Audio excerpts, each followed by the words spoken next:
The battlefield was silent, but for the hiss of settling ash.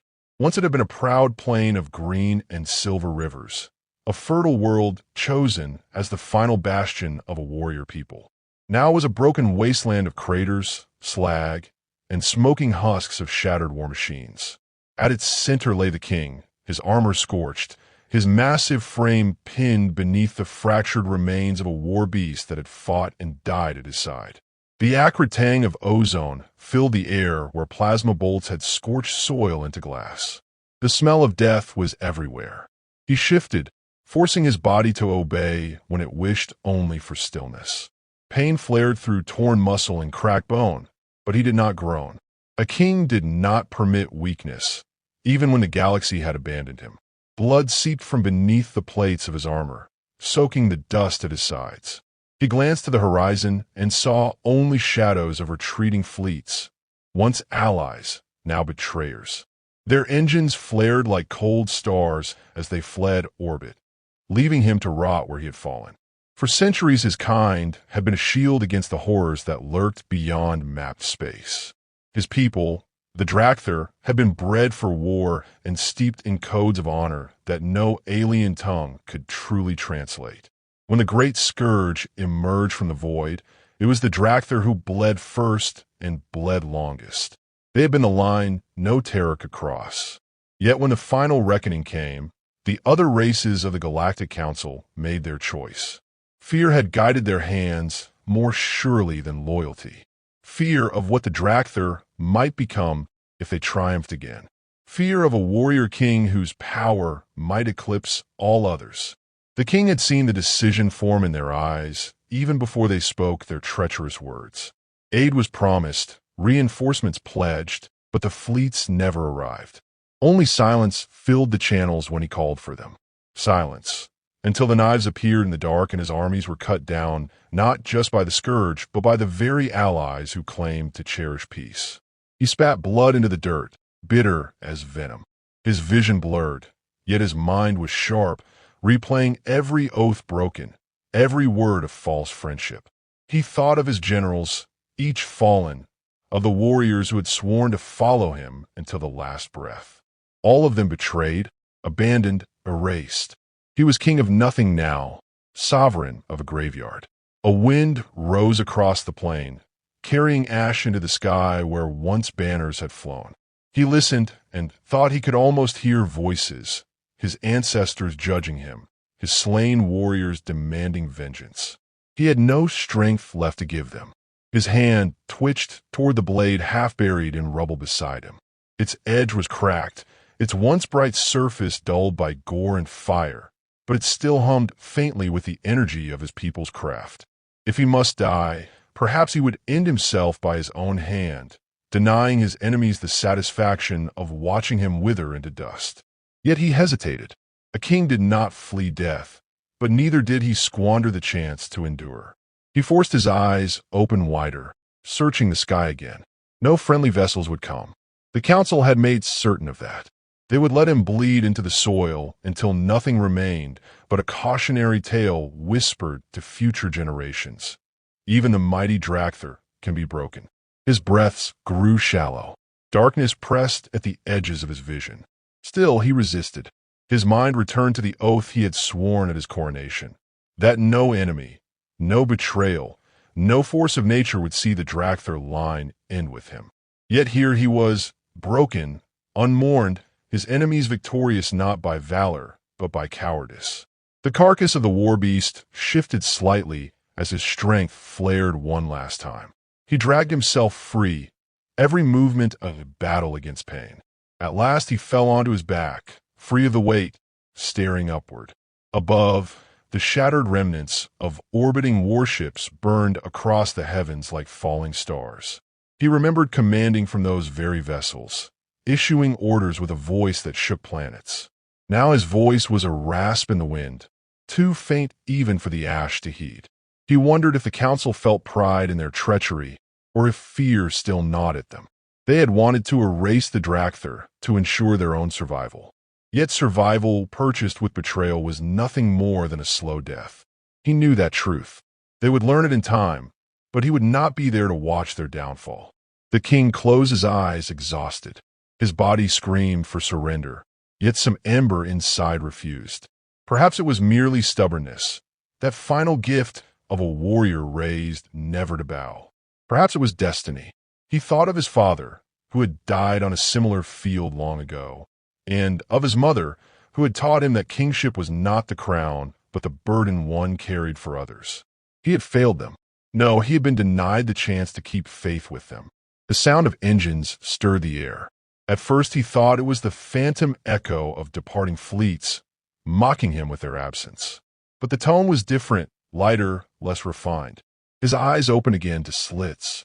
Through the haze of smoke and settling dust, a vessel descended, small, battered, nothing like the sleek warships of the council.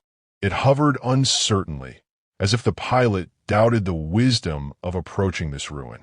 The king's lips curled into the faintest shadow of a snarl. Scavengers, he thought. Vermin come to pick at the corpse of a king. Perhaps assassins, sent to ensure he drew no further breath.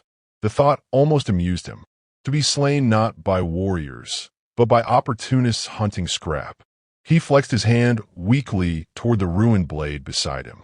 If they wished to claim his life, he would grant them a memory of resistance. The vessel settled with a groan, dust billowing around its landing struts. Shapes moved through the haze, smaller than Drakthar, less imposing, fragile even. They approached with cautious strides, voices raised in a language he barely knew. The king could not parse the words, but he recognized something in the tone. Not triumph, not greed, but concern. His mind rebelled at the notion. None should care for him. None would dare. Yet the voices drew nearer, and the shapes resolved into figures clad, not in armor of conquest, but in simple suits marked with unfamiliar emblems. They halted when they saw him, their movements quick with alarm. The king's vision swam. He could not tell if they were real or some fevered hallucination conjured by the brain as it collapsed into darkness. Yet, as the dust cleared, he saw their faces, soft-skinned, strange-eyed, utterly alien.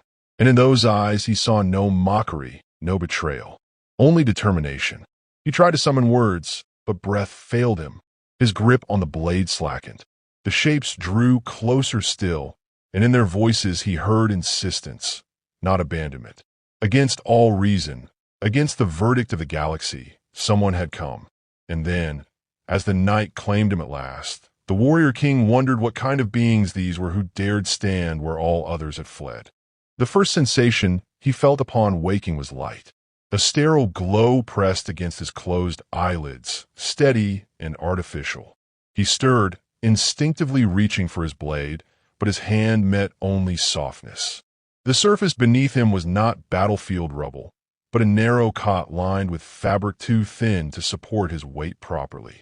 His armor was gone, stripped away, leaving only bindings across his wounds. The king opened his eyes.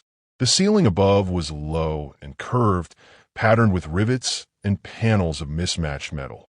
The air smelled faintly of oil, antiseptic, and recycled oxygen. A ship, he realized, not the grand vessels of the council, nor the war cruisers of his people.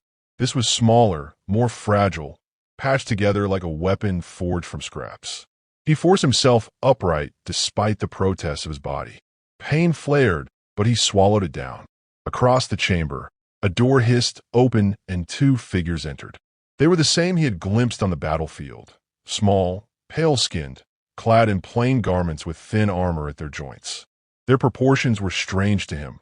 Weak limbs, soft features, eyes too large in their sockets. Yet those eyes locked on him now with sharp attention. One of them spoke first, voice calm but firm. The words were translated by a thin device at his bedside, crude compared to the council's elegant systems, yet functional.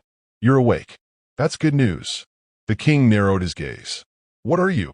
His voice was a growl, ragged from thirst. The second figure stepped forward, holding a flask. Their hands were unarmored, steady despite the tension in the air. We are human, the figure said, tone clipped.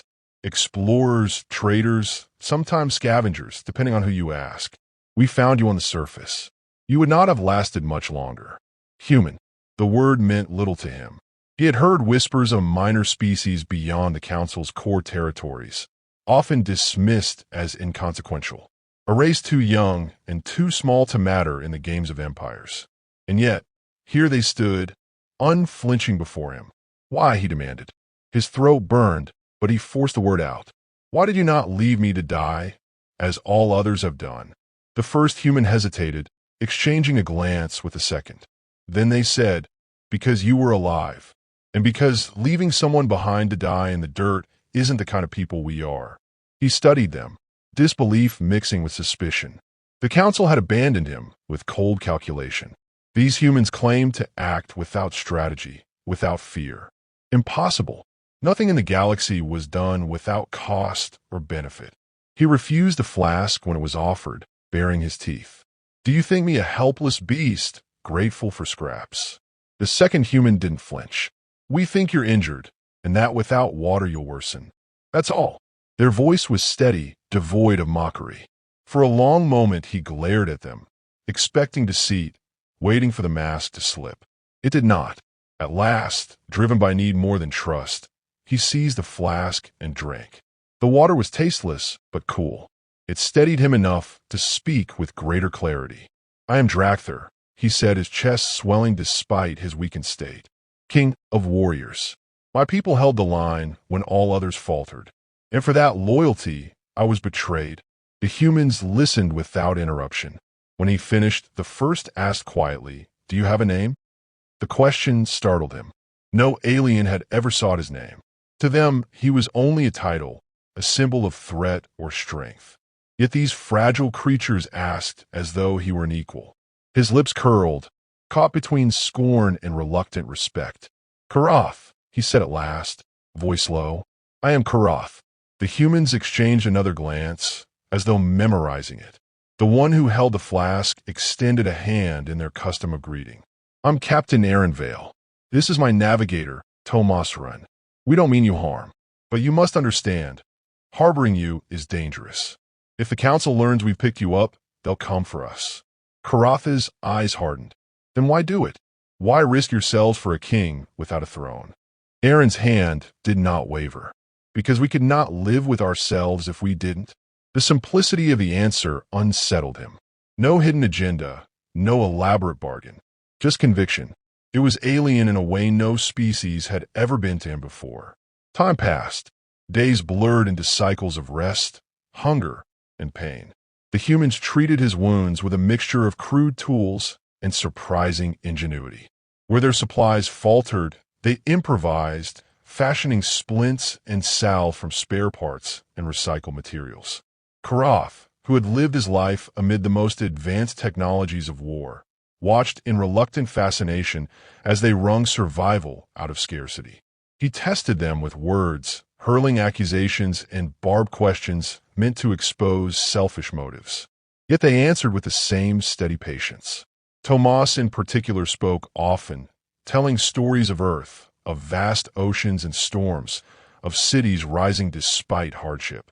Korrath listened despite himself, recognizing in their tales a rhythm not unlike his own people's songs of endurance. Still, suspicion clung to him. When he was strong enough to rise from a cot, he demanded his blade. They had recovered it from the battlefield, its edge cracked but intact.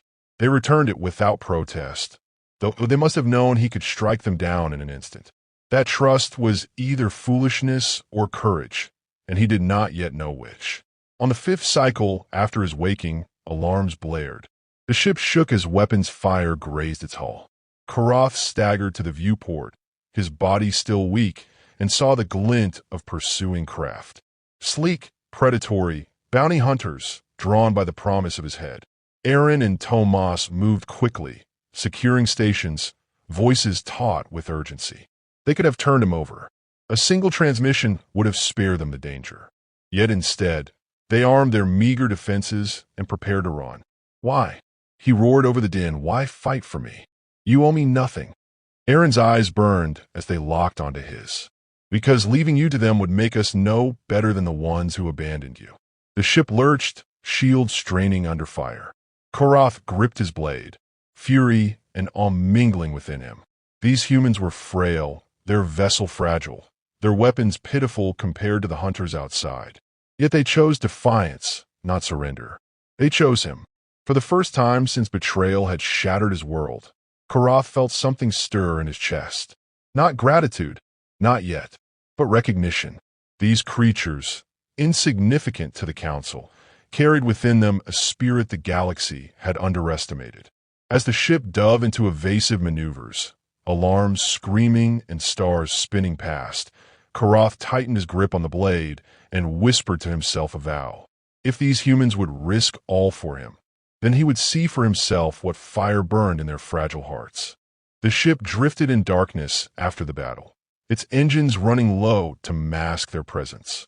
Scars from the pursuit still marked the hull, scorched lines etched into metal like wounds in flesh. Inside, silence reigned except for the hum of failing systems and the hiss of air recyclers struggling to keep pace. Korrath sat in the narrow galley, his great frame hunched awkwardly on a chair too small for him. His weapon rested across his knees, blade cracked but gleaming faintly in the dim light. Across from him, Erin nursed a bruise on her jaw, the result of a violent collision when the ship had been rocked by fire. Tomas busied himself at a console, muttering to keep himself steady, recalibrating sensors with tools too blunt for the precision they required. The humans were weary, yet their movements carried no regret. They had risked their lives to protect him, and not once had either suggested abandoning him.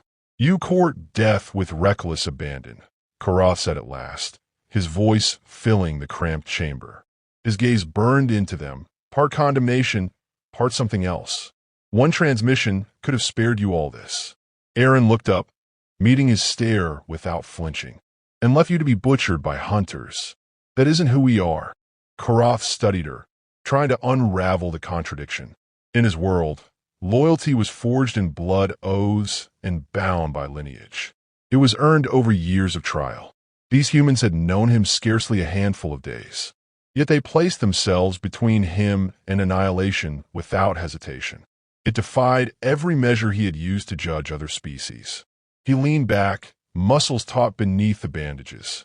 "You speak of what you are not. Tell me then, what are humans?" Tomas glanced from his console, hesitation flickering in his eyes before he answered. "Stubborn, fragile, foolish sometimes. But we endure. We build even when everything around us says not to. We keep going even when no one else thinks we should." The words resonated in Korrath, though he would not admit it aloud.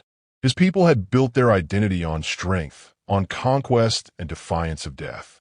Yet here was a species claiming survival not through domination, but through persistence. A quieter form of defiance, but no less fierce. Hours passed as they drifted, hiding from scanners. Erin dozed at her station, exhaustion etched into her face. Tomas hummed a low tune while he worked, a melody unfamiliar, yet oddly soothing. Korrath listened, realizing he had not heard music since before the betrayal. Among his people, songs were of war and triumph, sung to honor victories. This human melody carried no triumph, no boast, only longing, and a stubborn promise that the singers still lived. Later, when Tomas stepped away, Korrath asked the captain, "Why did the council abandon me? You're not blind to politics. Surely you know." Erin's expression darkened. "They feared you, not because you failed, but because you succeeded too often. If you survived again, they worried what you might do next. Better to let you die and call it balance." Korrath's jaw tightened. He had known it, but hearing the truth from alien lips seared the wound deeper. So honor has no place among them. Only fear. "Maybe," Erin said, "but not everyone is like them." She gestured between herself and her navigator. "We're proof of that." Her words lingered long after she left him alone with his thoughts. He found himself turning them over in his mind, examining them as he would a blade's edge. Could it be that these fragile creatures possessed what stronger empires lacked? Not power, not might, but something rarer, a refusal to abandon what they believed was right. The following day, their hiding place was discovered. A patrol ship swept through the sector, drawn by faint emissions. Warning klaxons pierced the silence, and the vessel shuddered as it prepared for confrontation. Tomas cursed under his breath, scrambling at controls. Aaron barked orders, guiding the ship into evasive maneuvers despite its damaged state. Korrath rose, towering in the narrow cabin. "Give me a weapon," he demanded. "I will fight." "You're still healing," Aaron snapped. "I am still king," he growled, fire in his eyes. "And I will not watch others bleed in my place." There was no time to argue. Aaron thrust a spare rifle into his hands, clearly too small for his massive grip. He adjusted quickly, adapting to its strange weight. When the enemy boarded, sleek figures clad in the armor of mercenaries, he was ready. The corridor erupted in chaos. Humans and Drakthar fought side by side, their ship shaking with every impact. Korrath surged forward with primal force, his cracked blade flashing, rifle roaring in bursts. Tomas fought with desperate precision, using every advantage of the terrain. Aaron held the line with ruthless focus, refusing to yield. Together they drove the intruders back, leaving the corridors slick with the evidence of battle. At last, silence fell once more, broken only by labored breaths. Korrath stood among them, blood on his armor, chest heaving. He looked at the two humans, their faces pale but unbroken, and felt something shift inside him. Respect. Not the reluctant kind he offered foes who fought well before falling, but a deeper acknowledgement. These were not weaklings clinging to survival. They were warriors of a different creed. "You fight without fear," he said quietly, almost to himself. Aaron wiped blood from her brow. "No, we fight with fear. We just don't let it stop us." Her words cut deeper than any blade. He had been taught that fear was weakness, an enemy to be crushed. Yet here she stood, admitting fear and still refusing to bow to it. Perhaps strength was not the absence of fear, but the will to move through it. In the days that followed, Korrath's wounds mended further. He spent hours speaking with them, demanding stories of Earth, of human struggles and triumphs. He learned of wars fought with crude weapons, of civilizations rebuilt from ashes, of explorers venturing into the unknown not for conquest, but for curiosity. Each tale unsettled him, forcing him to reconsider what he thought he knew of strength and survival. At times, bitterness rose within him, the memory of betrayal gnawing at his pride. Yet the humans never dismissed his fury. They listened, challenged, and reminded him that survival itself was a victory when the galaxy sought your end. Slowly, against his will, he began to see them not as fragile curiosities, but as equals. One night, as the stars wheeled silently beyond the viewport, Korrath stood alone, staring into the void. Aaron joined him, her presence quiet but steady. For a long time they said nothing. Then she asked, "What will you do when you're strong again?" He considered, his jaw tightening. "Once I would have said vengeance. To hunt those who betrayed me until the stars themselves bled. But now," he exhaled, heavy with uncertainty, "now I do not know." Aaron nodded, as though she had expected that answer. Maybe not knowing is the start of something better. He turned to her, eyes narrowing. "Better for whom?" "For you," she said simply. The words echoed in him, louder than battle cries. For the first time in his life, he wondered what it would mean to live not for vengeance, but for something greater. The message arrived not through accident, but design. A transmission intercepted by Tomas, its encryption crude enough to confirm it was meant as intimidation rather than secrecy. The Council had learned of their defiance. A fleet was already en route, ships numbered beyond anything a patched freighter could hope to withstand. The ultimatum was clear: surrender Korrath or be annihilated. Aaron read the words aloud, her voice steady though her hands trembled at her sides. Tomas muttered curses under his breath, eyes darting across the data streams for any loophole, any chance the threat might be bluster. There was none. The fleet's vector was true, and its speed left no time for escape. Korrath stood in the center of the cramped bridge, his massive frame filling the space. He had healed enough to move with strength again, though pain still lingered in his bones. His gaze swept the humans, and he saw not fearlessness but resolve. They had sheltered him against reason, fought beside him against hope, and now faced extinction for his sake. "This is folly," he rumbled, his voice deep as grinding stone. "You should turn me over. Buy your survival with my death." Erin's eyes snapped to his. "If we did that, we'd be no different from the ones who betrayed you. And I refuse to live as that kind of coward." Her words struck him harder than any blow. Once, he had thought honor a thing only his people could understand. Yet here was a human captain, fragile by every measure of power, who carried it more fiercely than the council ever had. Tomas spoke next, softer but no less firm. "If we die, at least it will mean something. Better than living knowing we abandoned the one we chose to save." Silence followed, heavy with meaning. Korrath's hand clenched around the hilt of his cracked blade. The ember that had stirred in him since the day they found him now blazed into fire. He could not allow these two to perish for him without answer. If they would stake their lives, so too would he. He straightened, voice resonant with the weight of kingship. "Then hear me, humans. I am Korrath, last king of the Drakthar. You gave me shelter when all others cast me aside. You fought at my side when no oath bound you. Now I vow this. I will stand with you against the council, even if it is the last stand I ever make." Erin's expression softened, though determination never left her eyes. "Then we fight together." Preparations began at once. Their ship was no war cruiser, but Tomas coaxed every fraction of power from its wounded systems. Hidden compartments yielded mines, improvised from scrap. Erin plotted courses that twisted through asteroid fields and debris clouds, using terrain as shield. Korrath studied their weapons, crude yet adaptable, and offered strategies born from decades of battle. For the first time, they were not merely protectors and ward, but allies bound by shared purpose. The fleet arrived in a blaze of light, ships vast and numerous, their formation disciplined and suffocating.